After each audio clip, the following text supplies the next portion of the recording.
Мурдагы сабагыбызда онлайн журналистиканын өзгөчөлүктөрү туурасында сөз кылабыз. Бул сабакта болсо интернет журналистиканын жалпы тийгизген таасирине токтолобуз. Интернет басылмалар төмөнкү багыттарда таасир тийгизгенин байкоого болот.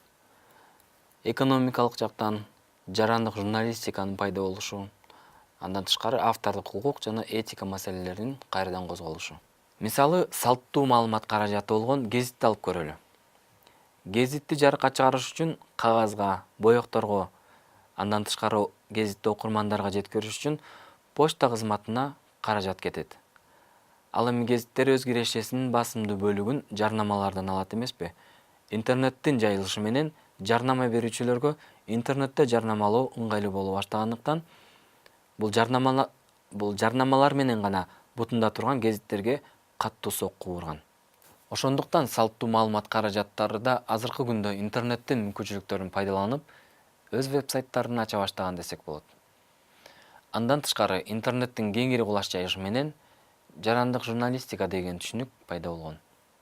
Жарандык журналист деген бул журналистика боюнча билимге ээ эмес болгону, кандайдыр бир окуяга күбө болуп калса, ошол боюнча өз ой пикирин билдирип, сүрөт, видео жарыяласа, биз буларды жарандык журналисттер деп атайбыз. Жарандык журналисттер көбүнчө коомдук тармактар аркылуу өздөрүнүн ой пикирин окуяга күбө болгонун билдирип келишет. Мисалы, коомдук тармактарды пайдалангандар маанилүү окуяга күбө болуп калса, алар ошол эле жерден сүрөткө, видеого тарта калып, өз барактарына жүктөп, коомчулукка билдире алышат. Андан тышкары кеңири жайылып аткан Facebook желеси колдонуучуларга түз видео эфир чыгаруу мүмкүнчүлүгүн берип калды. Бирок ошону менен бирге эле жарандык журналисттер менен адис болгон журналисттердин ортосунда баары бир айырмачылыктар бар. Адистердин белгилешинче, жарандык журналисттердин тараткан маалыматтары ар дайым эле чындыкка дал келбей калышы мүмкүн. Бирок бул алар жалган маалымат таратат дегенди билдирбейт. Дал ушул жерде кесипкөй журналисттер маанилүү ролду ойношот. Алар алган маалыматтын чынтөгүнүн текшерип, тиешелүү кишилерден интервьюларды алып, анын негизинде толук кандуу кабар жеткирип берүүсү менен жарандык журналисттерден айырмаланышат. Ошондой эле жарандык журналистиканын өнүгүшү менен автордук укук жана этика маселелери кайрадан козголуп, талкуу жарата баштаган.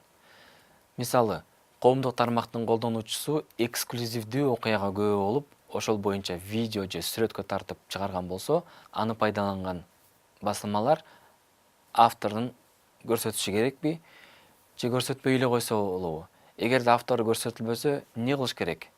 Ушул жана башка суроолордун айланасында интернетте сүрөттү, видеону жана текстти пайдаланууну жөнгө салган ар кандай лицензиялар иштелип чыккан. Интернеттеги маалымат пайдалануу ошол лицензиялардын негизинде алып барылат. Экономикалык жактан алып караганда, салттуу маалымат каражаттарына бир топ эле сокку урулганын, жаңы жарандык журналистиканын пайда болгонуна жол ачканын байкадык.